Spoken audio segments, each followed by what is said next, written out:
ತುಮಕೂರಿನಲ್ಲಿ ಬೆಳ್ಳಂಬೆಳಿಗ್ಗೆ ಲೋಕಾಯುಕ್ತ ದಾಳಿ. ಲೋಕ ದಾಳಿಗೆ ಬೆಚ್ಚಿಬಿದ್ದ ಅಧಿಕಾರಿ ರಾಜಶೇಖರ್. ಅಕ್ರಮ ಆಸ್ತಿ ಗಳಿಕೆ ಆರೋಪ ಹಿನ್ನೆಲೆ ಲೋಕ ದಾಳಿ. ಎಸ್ ವೀಕ್ಷಕರೇ, ತುಮಕೂರಿನಲ್ಲಿ ಇನ್ನು ನಿದ್ದೆ ಕಣ್ಣಿನಲ್ಲಿದ್ದ ಭ್ರಷ್ಟ ಅಧಿಕಾರಿಗಳಿಗೆ ಲೋಕಾಯುಕ್ತ ಅಧಿಕಾರಿಗಳು ಶಾಕ್ ನೀಡಿದ್ದಾರೆ. ಬೆಳ್ಳಂಬೆಳಿಗ್ಗೆ ಲೋಕಾಯುಕ್ತ ಅಧಿಕಾರಿಗಳು ದಿಢೀರ್ ದಾಳಿಯನ್ನ ನಡೆಸಿ ಭ್ರಷ್ಟಾಚಾರರನ್ನ ಬೆಚ್ಚಿ ಬೀಳಿಸಿದ್ದಾರೆ.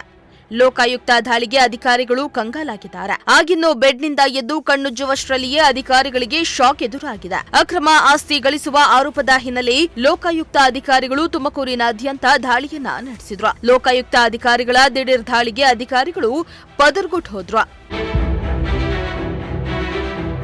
ಹೌದು, ನಿರ್ಮಿತಿ ಕೇಂದ್ರದ ವ್ಯವಸ್ಥಾಪಕ ನಿರ್ದೇಶಕ ರಾಜಶೇಖರ್ ಅವರ ಮೇಲೆ ಅಕ್ರಮ ಆಸ್ತಿ ಗಳಿಕೆ ಆರೋಪದ ಹಿನ್ನೆಲೆ ದಾಳಿಯನ್ನ ನಡೆಸಿ ಪರಿಶೀಲನೆಗೆ ಮುಂದಾಗಿದ್ದಾರೆ. ತುಮಕೂರಿನ ಅಶೋಕ್ ನಗರದಲ್ಲಿರುವ ಅವರ ನಿವಾಸ, ಎಸ್ಐಟಿ 4ನೇ ಕ್ರಾಸ್ನಲ್ಲಿರುವ ಅವರ ಸಹೋದರನ ಮನೆ, ಜೊತೆಗೆ ಬೆಂಗಳೂರಿನಲ್ಲಿರುವ ಇನ್ನೊಂದು ಮನೆ ಸೇರಿ ಒಟ್ಟು 6 ಸ್ಥಳಗಳಲ್ಲಿ ಏಕಾಏಕಿ ದಾಳಿಯನ್ನ ನಡೆಸಿದ್ದಾರೆ. ತುಮಕೂರು ಲೋಕಾಯುಕ್ತ ಎಸ್ಪಿ ಲಕ್ಷ್ಮೀನಾರಾಯಣ್ ಅವರ ನೇತೃತ್ವದಲ್ಲಿ ದಾಳಿಯನ್ನ ನಡೆಸಲಾಗಿದೆ.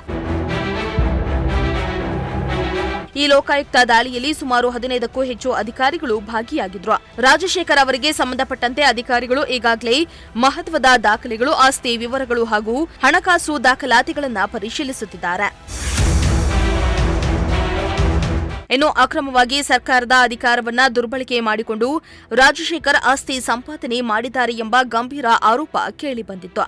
ಈ ಕಾರಣಕ್ಕೆ ಲೋಕಾಯುಕ್ತ ಅಧಿಕಾರಿಗಳು ದಾಳಿಯನ್ನ ನಡೆಸಿ ಪರಿಶೀಲನೆಯನ್ನ ನಡೆಸಿದ್ದಾರೆ. ದೀಪಕ್ ಕೆಂಕೆರೆ, ಪ್ರಜಾಶಕ್ತಿ ಟಿವಿ, ತುಮಕೂರು.